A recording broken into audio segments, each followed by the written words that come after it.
ప్రభు నామములందరికీ వందనాలు. దైవ మర్మములు. ఏప్రిల్ 30వ తారీఖు. యెషయా గ్రంథము 54వ అధ్యాయము 17వ వచనము. నీకు విరోధముగా రూపింపబడిన ఏ ఆయుధమును వర్ధిల్లదు.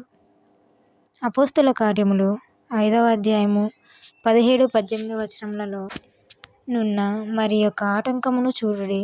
ప్రధాన యాజకుడును అతనితో కూడా ఉన్న వారందరూ అనగా సద్దూకయుల తెగవారు లేచి మత్సరముతో నిండుకొని అపోస్తలులను బలాత్కారముగా పట్టుకొని పట్టణపు చెరసాలలో నుంచిరి. అపోస్తలులను బెదిరించుటలో సభ నెగ్గినది. ఆ తరువాత వారిని శిక్షించుటకు చెరసాలలో నుంచిరి. మనలను సంరక్షించుట కొరకు దేవుడు ఎల్లప్పుడూ అద్భుతములను చేయడు. అయితే ఈ విషయములలో అద్భుతము చేసెను. వారు విధేయులైనందున వారి విషయంలో ఆయన పూచీ తీసుకొని ఆటంకమును వెంటనే జయించెను. అయితే ప్రభువు దూత రాత్రివేళ ఆ చెరసాల తలుపులు తీసి వారిని వెలుపలికి తీసుకుని వచ్చి, మీరు వెళ్ళి దేవాలయంలో నిలువబడి ఈ జీవమును గూర్చిన మాటలన్నీ ప్రజలతో చెప్పుడని వారితో అనెను. అపోస్తల కార్యములు 5వ అధ్యాయము 19వ వచనము 20వ వచనము.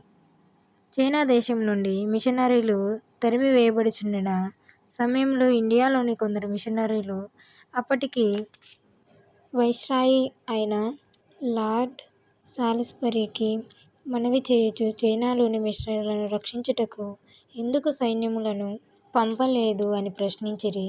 ఆయననిచ్చిన జవాబు ఉన్నందున్నట్లుగా నాకు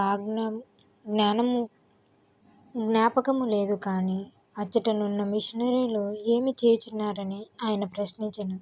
వారు యేసుక్రీస్తు ప్రభు యొక్క సువార్తను బోధించుటకు పంపబడిరని ఉత్తరమిచ్చిరి.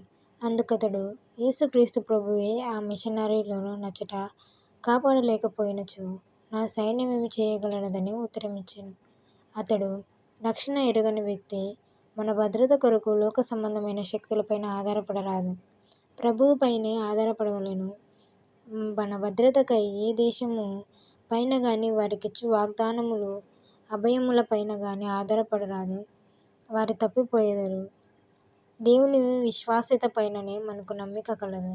కాబట్టి విపత్తులు సంభవించిన సమయంలో మన సొంత వారిని సంరక్షించుటకు దేవుడు మానవీయమైన లేక అద్భుతమైన శక్తుల నుంచి ఉపయోగించిన నా నమ్మిక, ఆయన విశ్వాస్యత పట్ల మనకు నమ్మిక ఉండవలెను.